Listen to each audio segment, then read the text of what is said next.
जोहार दोस्तों। झारखंड सामान्य ज्ञान के जनजातीय शासन व्यवस्था के अंतर्गत नागवंशी शासन व्यवस्था में उसके महत्वपूर्ण एमसीक्यू को आज मैं आप सभी के सामने लाया हूं और इसमें मैं आप लोगों को बताऊंगा कि नागवंशी शासन व्यवस्था से किस प्रकार के प्रश्न बन सकते हैं। चलिए तब हम नागवंशी शासन व्यवस्था से संबंधित एमसीक्यू शुरू करते हैं। पहला प्रश्न है, नागवंशी शासन व्यवस्था शासन के प्रथम शासक कौन थे? बन्नी मुकुट राय, विष्णु मानकी, दुखन शाही, नरेंद्र शाही।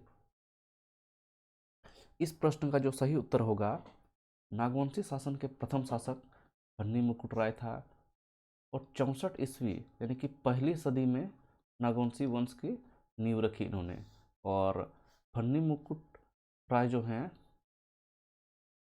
मुंडा शासन के अंतिम राजा, मदरा मुंडा के गोद लिए हुए पुत्र थे, ऐसा कहा जाता है। मदरा मुंडा, ये प्रश्न भी है कि मुंडा शासन के बाद आता है नागवंशी शासन और नागवंशी शासन के बाद आता है अंग्रेजी शासन।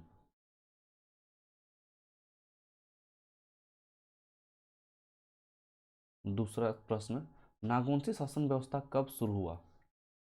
पहला सदी, दूसरा सदी, तीसरा सदी या चौथे सदी? तो इस प्रश्न का जो सही उत्तर है वो पहला सदी होगा, 64 ईस्वी में। परंतु एक इतिहासकार हैं रीड, उन्होंने नागवंशी का जो स्थापना वर्ष ये 10वीं सदी बताया है। क्या 10वीं सदी बताया है? तो ये भी ध्यान रखिए, अगर परीक्षा में पूछेगा कि नागवंशी शासन कब शुरू हुई थी रीड के अनुसार, तो वो 10वीं शताब्दी में टिक लगाना है। तीसरा प्रश्न, मुगल शासक ने नागवंशी राजाओं से नजराना कर लेना प्रारंभ किया, उसे क्या कहा जाता था? जजिया कर, देनदारी, मालगुजारी या राजस्व कर? तो इस प्रश्न का सही उत्तर है मालगुजारी। मुगल सेना द्वारा नागवंशी राजाओं से नजराना लिया जाता था, जो कि एक नियमित व्यवस्था के अंतर्गत थी, जिसे मालगुजारी कहा जाता था। और जब कभी ये मालगुजारी जो अनियमित हो जाता था तो इसे नजराना कहा जाता था, या पेशकश भी कहा जाता है कहीं कहीं।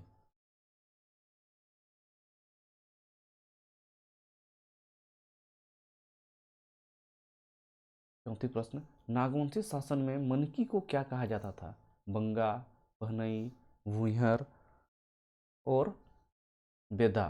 तो इस प्रश्न का सही उत्तर जो है, नागवंशी शासन व्यवस्था में मानकी को भूइहर कहा जाने लगा। और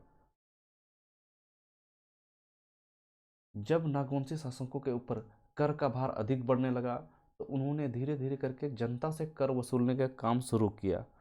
और ये जो कर वसूलने का जो कार्य है, जो पहाड़ा के प्रमुख होते थे, पहाड़ा के प्रमुख मानकी होते थे, इन्हीं मानकियों को नागवंशी शासन काल में भूइहर कहा गया। 5 नंबर प्रश्न, किस शासन के समाप्त होने पर अंग्रेजी शासन व्यवस्था प्रारंभ हुआ? मुंडा मानकी, मुंडा शासन, नागवंशी शासन व्यवस्था या मांझी परगना व्यवस्था? तो इस प्रश्न का जो सही उत्तर है, नागवंशी शासन के समाप्त होते ही अंग्रेजी शासन व्यवस्था शुरू हुआ। 6 नंबर प्रश्न, अंग्रेजी शासन काल में कर की नियमित वसूली के लिए कब स्थायी बंदोबस्त प्रणाली लागू करके नागवंशी राजाओं को जमींदार बनाया गया था?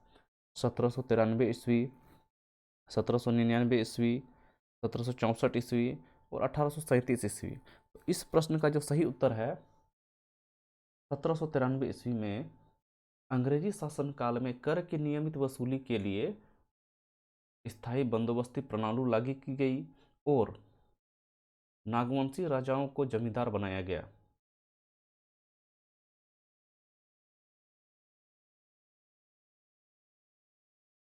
7वां प्रश्न, नागवंशी शासन व्यवस्था किस सदी में शुरू हुआ? तो नागवंशी शासन व्यवस्था पहली सदी में शुरू हुआ था, 64 ईस्वी में। 8वां प्रश्न, नागवंशी शासन व्यवस्था को पहले शासक कौन थे? तो नागवंशी शासन व्यवस्था के पहले शासक फन्नी मुकुट राय थे।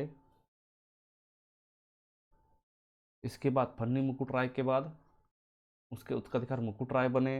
मुकुट राय के बाद मदन राय बने और मदन राय के बाद प्रताप राय बने। और नागवंशी राष्ट्र की प्रथम राजधानी जो थे, प्रथम राजधानी वो सुतियांबे थी, सुतियांबे।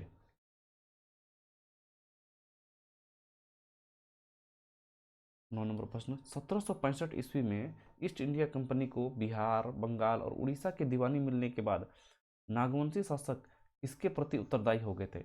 वेस्ट इंडिया कंपनी, अंग्रेजी शासन, रांची काउंसिल या उपरोक्त सभी? तो इस प्रश्न का जो सही उत्तर होगा, दिवाली मिलने के बाद नागवंशी शासन व्यवस्था अंग्रेजी शासन के प्रति उत्तरदायी हो गए थे।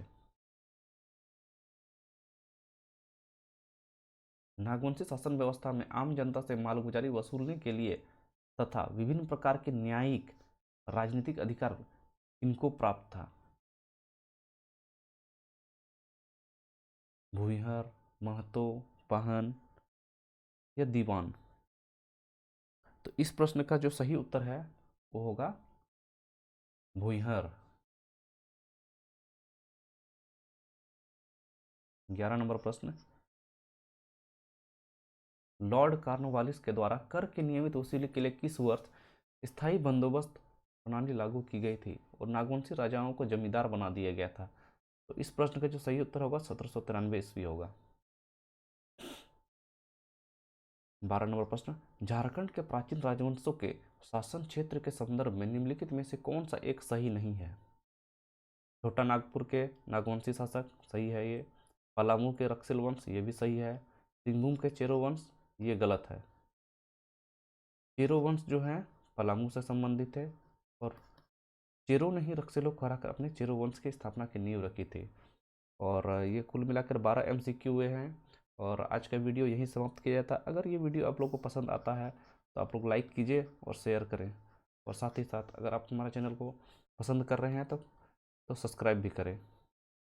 ठीक है, ये वीडियो यहीं समाप्त किया जाता है। सभी को जोहार, जय झारखंड।